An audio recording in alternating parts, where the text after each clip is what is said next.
Hi students, आज हम लोग सीखेंगे कि अपरिमेय संख्या और परिमेय संख्या को सिद्ध करना है। ठीक है, तो ये प्रश्न कैसे बोर्ड एग्जाम में आता है, इसमें आएगा कि सिद्ध कीजिए कि कर्णिम 3 एक अपरिमेय संख्या है। ठीक, कैसे आएगा? कर्णिम 3 एक अपरिमेय संख्या है।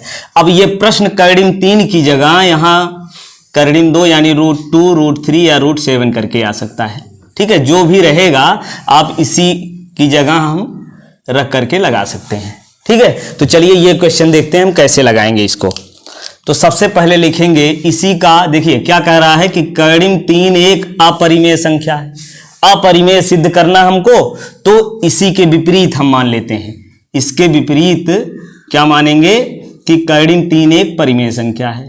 यहां लिखेंगे इसके विपरीत मान लेते हैं कर्णिम 3 एक परिमेय संख्या है। एक परिमेय संख्या है। अब अगर परिमेय संख्या है तो परिमेय संख्या वाला गुण भी इसमें होना चाहिए, है ना। तो परिमेय संख्या में क्या गुण होता है कि इसको जो है P/Q के रूप में लिखते हैं। ठीक है, तो कर्णिम 3 एक परिमेय संख्या है, तो कर्णिम 3 को P/Q के रूप में लिख देंगे। ठीक, अब यहां P/Q के रूप में लिख दिए। अब P क्या है, Q क्या है, ये भी देख लेते हैं। Q इसमें जो है ये कभी भी 0 के बराबर नहीं होगा। यहां लिखेंगे जहां Q is not equal to 0। और दूसरी बात, P व Q सह अभाज्य संख्याएं हैं। क्या हैं? सह अभाज्य संख्याएं।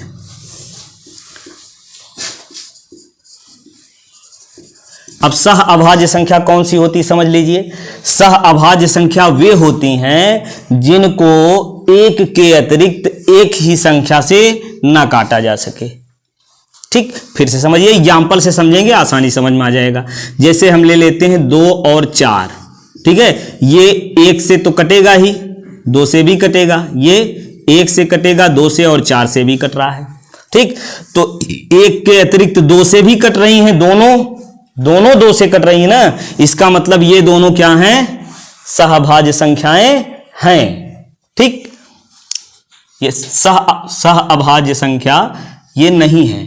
देखिए ध्यान से फिर से, यदि 1 के अतिरिक्त कोई गुणनखंड और आ जाए, 1 के अतिरिक्त कोई और गुणनखंड आ जाए, जैसे 2 से भी कट रही है ना, तो 1 के अतिरिक्त यदि आ गया तो ये सह अभाज्य संख्या नहीं है। सह अभाज्य संख्याएं वे होंगी जिनका 1 के अतिरिक्त और कोई गुणनखंड ना हो। तो जैसे 3, 2 के साथ ले लीजिए 9। ठीक, तो ये क्या है? सह अभाज्य संख्याएं हैं। चलिए अब देखते हैं आगे कि P व Q सह अभाज्य संख्या है। अब इसको आगे हल करेंगे। इसको लिखिए या इधर गुणा कीजिए, कर्णिम 3Q बराबर P।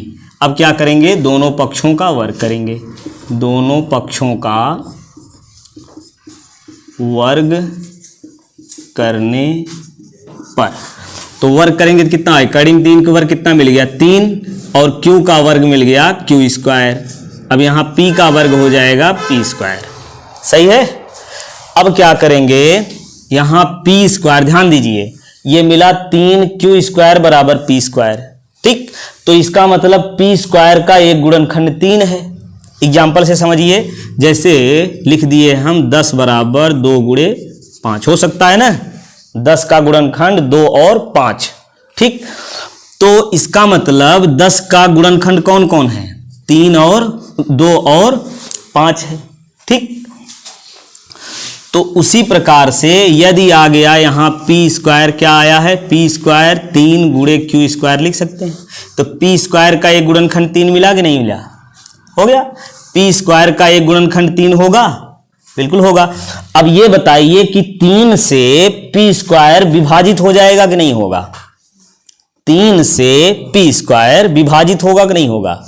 हो जाएगा। जैसे इसमें समझिए, 2 से 10 विभाजित होगा, 2 से कट जाएगा, 2 × 5 = 10, 5 से भी कट जाएगा। अगर गुणनखंड में 2 और 5 आ रहा है, इसका मतलब 2 से भी ये संख्या कटेगी और 5 से भी ये कट जाएगी। ठीक, उसी प्रकार से अब यहां हम लिखेंगे क्या कि 3 P² का एक गुणनखंड है, या लिख सकते हैं कि 3 पी स्क्वायर को विभाजित कर सकता है। चाहे जो लिखिए, क्या लिखेंगे कि 3 जो है पी स्क्वायर का एक गुणनखंड है। अतः इससे क्या मिल गया हमको कि 3 पी स्क्वायर का एक गुणनखंड है, यानी 3 पी को विभाजित करता है। यहाँ कामा लगाइए, 3 कामा पी स्क्वायर का एक गुणनखंड है। अब देखिए प्रमेय जो है एनसीईआरटी में प्रमेय 1.3 से हमको ये मिलेगा कि यदि 3 पी स्क्वायर का एक गुणनखंड है तो 3 पी का भी एक गुणनखंड होगा।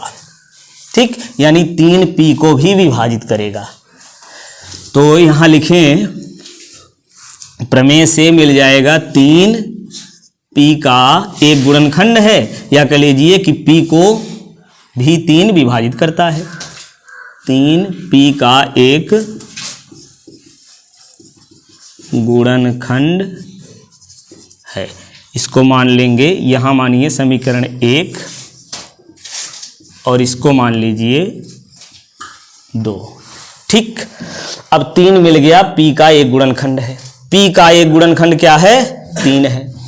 अब ध्यान दीजिए यहां से वही बात फिर से, पी का एक गुणनखंड 3 मिल गया तो इसका मतलब पी बराबर 3 गुणे कुछ करेंगे फिर आएगा पी। जैसे अभी हमने लिखा था 10 बराबर 10 का एक गुणनखंड क्या मिला? 2 और 1 5। ठीक है, तो 2 यदि 10 का एक गुणनखंड है तो 2 में देखिए 5 से गुणा किए फिर आ गया 10 ना। 2 में किसी संख्या से गुणा करेंगे फिर 10 आ जाएगा।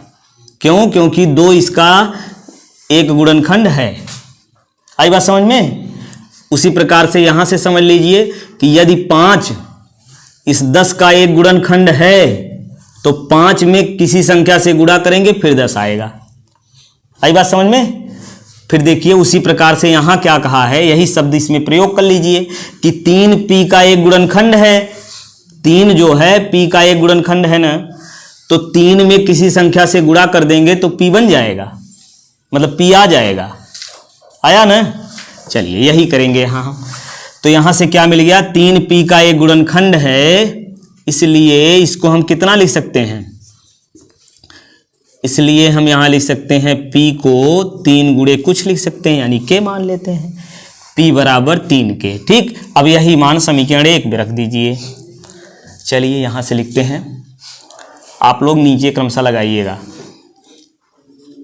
यह मान समीकरण 1 में रखने पर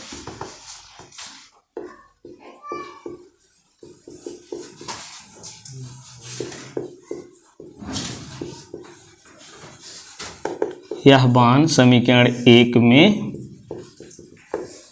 रखने पर, अब 1 में रखिए, यही p की जगह क्या लिखना? 3 के रख दो। 3 क्यू स्क्वायर बराबर p की जगह रखो 3 के। अब p का स्क्वायर है तो इसका स्क्वायर कर दो। ठीक, अब ये आ गया 3 क्यू स्क्वायर। अब इसको हल कीजिए, 3 का वर्ग कितना होगा? 9 और k का वर्ग k स्क्वायर। अब 3 से इसमें भाग दे दीजिए ना, इधर गुणा है तो इधर बटे में हो जाएगा। और 3 से जब ये कटेगा तो कितना मिलेगा? 3 त्रिका 9। तो इसको लिखिए, या 3 इधर आएगा तो मिल गया क्यू स्क्वायर बराबर 3 के स्क्वायर ना, 3 से कट गया ये 9। अब देखिए वही बात फिर से आ गई समीकरण 1 वाली, वैसी स्थिति आ गई ना जैसे इसमें मिला था p स्क्वायर बराबर 3 क्यू स्क्वायर, वैसे यहां क्या मिल गया? क्यू स्क्वायर बराबर 3 के स्क्वायर। ठीक, अब यहां से हमको यह मिल जाएगा कि 3 जो है क्यू स्क्वायर, अच्छा खुद से बताइए कि 3 जो है वो क्यू स्क्वायर का गुणनखंड है कि नहीं है? है। 3 क्यू स्क्वायर का एक गुणनखंड है। अगर 3 क्यू स्क्वायर का एक गुणनखंड है तो 3 क्यू स्क्वायर को विभाजित करेगा कि नहीं करेगा? करेगा। वही बात यहां लिखनी है हमको। क्या लिखेंगे? अतः क्यू स्क्वायर का एक गुणनखंड क्या है? 3 है। क्यू स्क्वायर का एक गुणनखंड 3 है। अब क्यू स्क्वायर का एक गुणनखंड 3 मिल गया तो यहां फिर लिखेंगे प्रमेय, दिख रहा है स्पष्ट कि नहीं? प्रमेय 1.3 से क्या होगा, ध्यान दीजिए, वही चीज खुद से बताइए, फिर हम लिखेंगे। क्यू स्क्वायर का एक गुणनखंड 3 है तो प्रमेय 1.3 से क्या मिल जाएगा कि 3 क्यू का भी एक गुणनखंड होगा ना। तो या लिख दीजिए क्यू का एक गुणनखंड 3 होगा, चाहे जिसे लिखिए। तो 3 क्यू का एक गुणनखंड होगा या क्यू का एक गुणनखंड 3 होगा। 3 क्यू का एक गुणनखंड है, ठीक। या इसी को ऐसे लिख सकते हैं कि 3 क्यू को विभाजित करेगा कि नहीं करेगा? करेगा। समीकरण ये बन गया 3, ठीक। अब समीकरण 2 और 3 से देखिए क्या मिल गया हमको।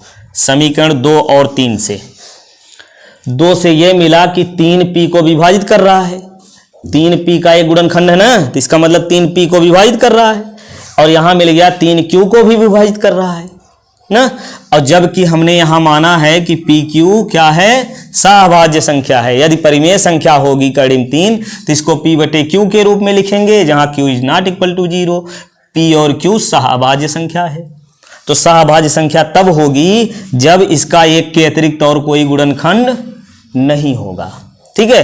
तो लेकिन यहां क्या आ गया, 2 और 3 से एक के अतिरिक्त 3 है, 3 से भी दोनों कट रही हैं, है ना।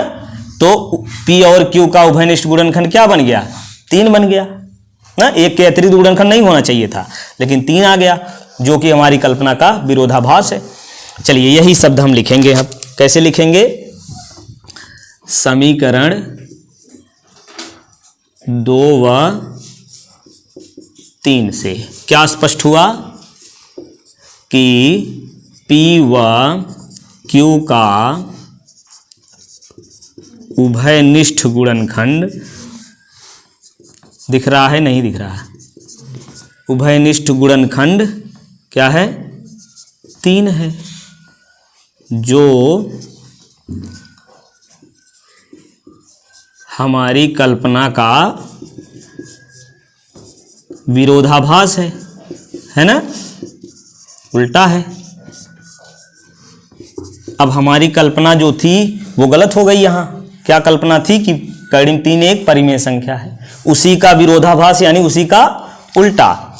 तो परिमेय संख्या हमने माना और परिमेय संख्या नहीं है ये, तो क्या है, अपरिमेय संख्या है, विरोधाभास है। अतः कर्डिम 3 एक अपरिमेय संख्या है, अपरिमेय संख्या है, ठीक। तो इस प्रकार से हम सिद्ध करेंगे, चाहे आ जाए कर्डिम 2 या कर्डिम 5 या 7 या 3, कोई भी आ जाए, 3 की जगह यही अंक बदल करके हम लिख लेंगे। आई बात समझ में?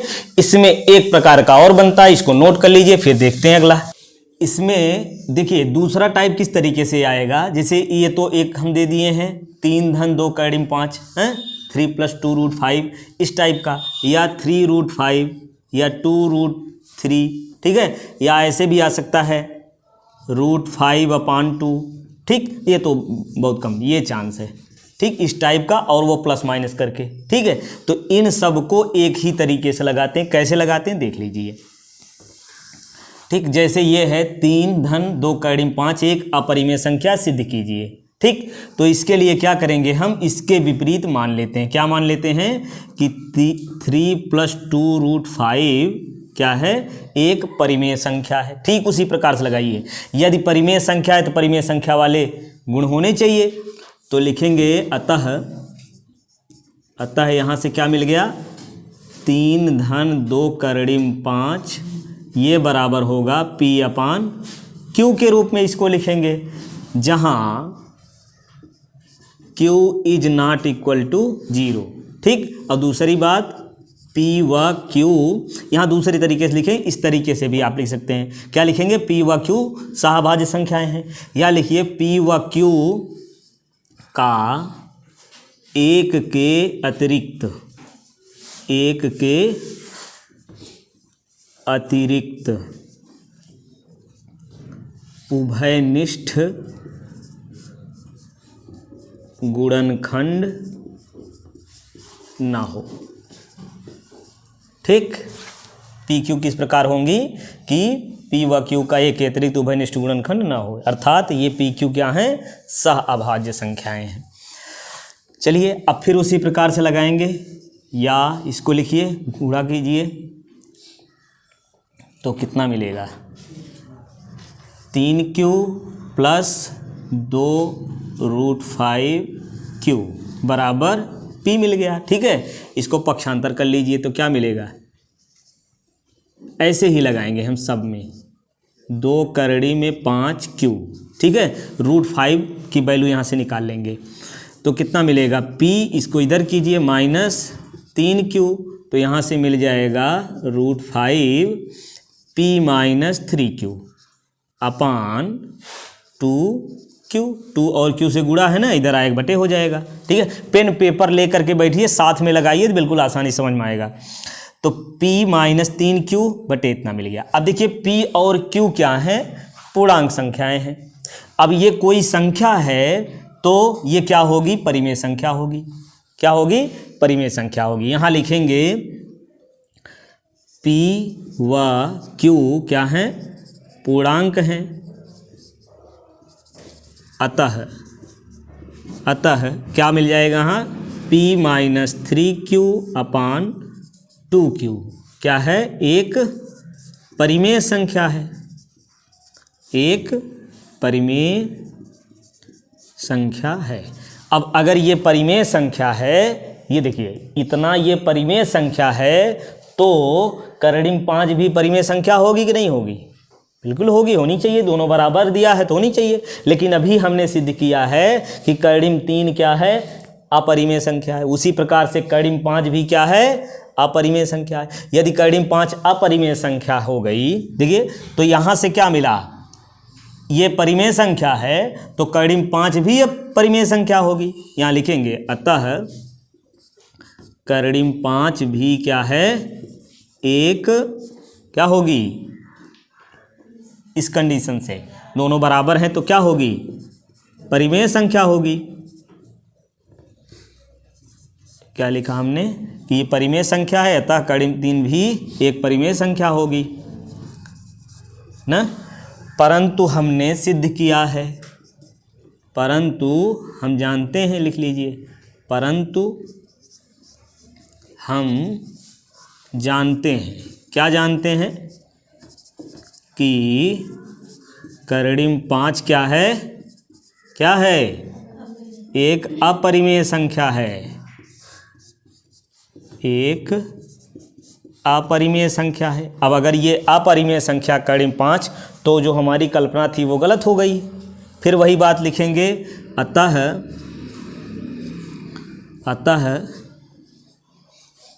हमारी कल्पना का विरोधाभास है।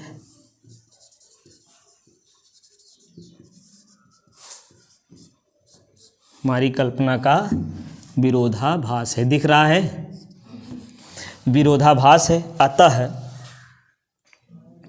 या लिखिए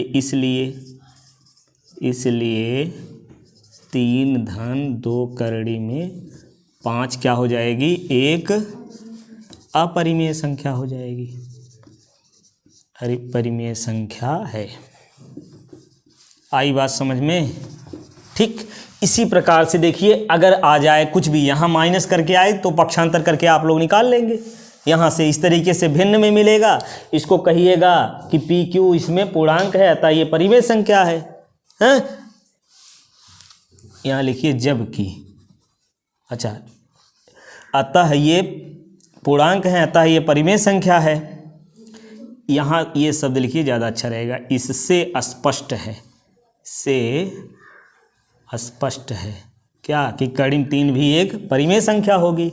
जबकि हम जानते हैं, परंतु हम जानते हैं करणिम 5 क्या है, अपरिमेय संख्या है, अपरिमेय संख्या है।